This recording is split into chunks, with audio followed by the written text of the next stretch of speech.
पूर्वीची मुग्धा आणि जिंकल्यानंतरची जी मुग्धा होती, एवढं यश मिळवल्यानंतरची मुग्धा होती, मग शाळेतल्या लोकांची काय त्याच्यावर प्रतिक्रिया होती? मला आठवत आहे आमची मेगा फायनल झाली आणि दुसऱ्या दिवशी आम्ही सगळे घरी गेलो. सगळं झालं, आमचं शूटिंग सगळं झालं, संपलं. आणि माझी तेव्हा वार्षिक परीक्षा होती 4थीची. मेगा फायनल संपल्यावर दुसऱ्या दिवशी मी शाळेत गेले, कोणालाही न सांगता. म्हणजे माझे मुख्याध्यापक होते गरा पाटील.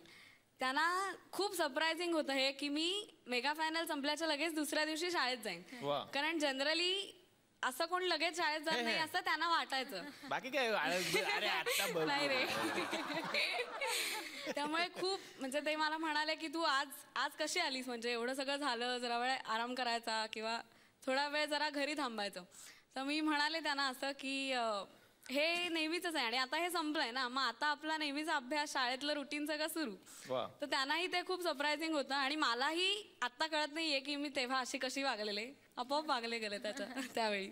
मुलं ही देवाघरची फुलं म्हणतात ते उगाच नसतं, कारण आपण तेवढे इनोसंट असतो. म्हणजे आत्ताही तुम्ही आहात असं मी म्हणत नाही की नाही आहात. मग तुम्ही ज्या वेळेला बाहेर कार्यक्रमाला वगैरे जायचा त्यानंतर किंवा आत्ताही जातात, तेव्हा प्रेक्षकांची काय प्रतिक्रिया असते? फोटो विटो काढणे असतात, त्यात काही किस्से घडले का? खूप किस्से घडलेत.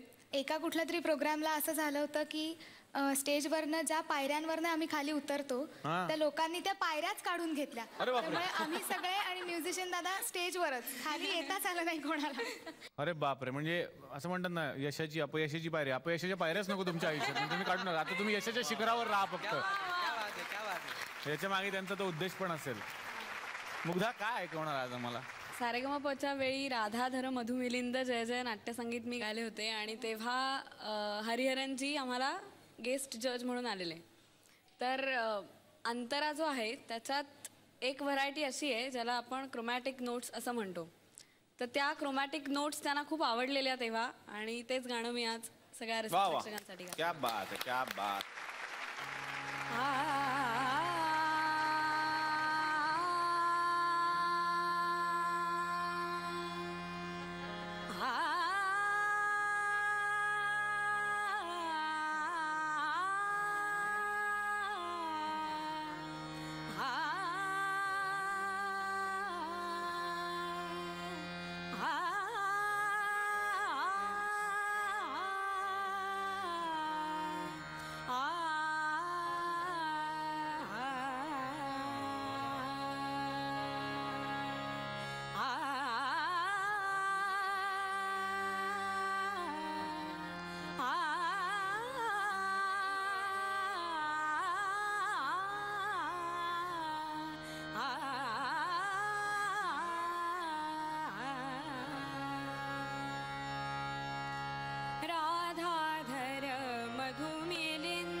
प्रेक्षकांमध्ये आज एक हनी सिंग सुद्धा आलेले आहेत. त्यांना जरा माईक द्या, मला फारच त्यांच्याकडे सतत माझी नजर जाते.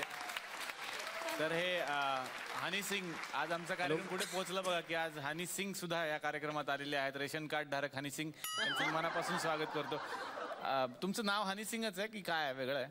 खुफियाना हीरो. खुफियाना हीरो. यस, असली नाम तनवीर. तनवीर आपका असली नाम है तनवीर. तो आप चला हवा उधर देखते हैं क्या? मैं तो फैन हूँ इसका.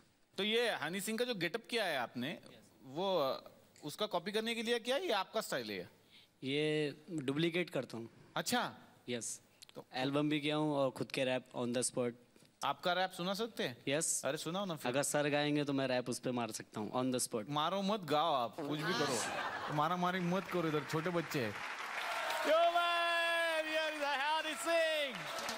या ਪਹਿਲਾਂ ਮੰਗ ਪਾਈ ਤੂੰ ਗੱਡੀ ਦੀ, ਛੋਟੀ ਵੀ ਨਹੀਂ ਵੱਡੀ ਦੀ, ਰਹਿੰਦੀ ਖੁੰਦੀ ਪੈੜੀ ਵਕਾਤੀ, ਰਹਿੰਦੀ ਖੁੰਦੀ ਪੈੜੀ ਵਕਾਤੀ, ਕੀ ਕਹਿਣੇ ਕੁੜੀਏ ਤੇਰੇ, ਸਾਡੀ ਮਾਨ ਪੁੱਤ ਨੀ ਲੱਭਣੇ ਤੈਨੂੰ ਯਾਰ ਬਥੇਰੇ, ਸਾਡੀ ਮਾਨ ਪੁੱਤ ਨੀ ਲੱਭਣੇ ਤੈਨੂੰ ਯਾਰ ਬਥੇਰੇ, ਤੈਨੂੰ ਯਾਰ ਬਥੇਰੇ. कुड़िया तो ऐसे ही रोज पटाती हैं, एक नहीं दो नहीं चार पटाती हैं, धोखा देने के बाद ये रुलाती हैं, यही चोरिया हमको रुलाती हैं. जब बड़ी बड़ी हमारी गड्डी आती है, हमारे पीछे ये चली आती है, बंगले के नीचे मेरे फैन. अब देखो करूँ ऐसा लैंड डांस, यही तो मराठी शो ऐसा ही है. अब देखो कुड़िया ये कैसी है, एक नहीं दो नहीं तीन नहीं चार नहीं पांच बॉयफ्रेंड बनाती ਸਾਨੂੰ बड़े बड़े. ਸਾਡੀ ਮਾਨ ਪੁੱਤ ਨੀ ਲੱਭਣੇ ਤੈਨੂੰ ਯਾਰ ਬਥੇਰੇ, ਸਾਡੀ ਮਾਨ ਪੁੱਤ ਨੀ ਲੱਭਣੇ ਤੈਨੂੰ ਯਾਰ ਬਥੇਰੇ, ਉਹ ਤੈਨੂੰ ਯਾਰ ਬਥੇਰੇ, ਤੈਨੂੰ ਯਾਰ बथेरे. क्या बात आहे. हे खूप छान करत होते, मध्ये मध्ये थोडं थांबत होते, थोडे इंटर्नशिपला असलेले ते हनी सिंग आहेत, पण फार सुंदर जोरदार. Thank you. तनवीर, ये अगर पहन लूंगा तो मेरे को भी आएगा क्या? यस. गाना जरा मी पण करतो. वाह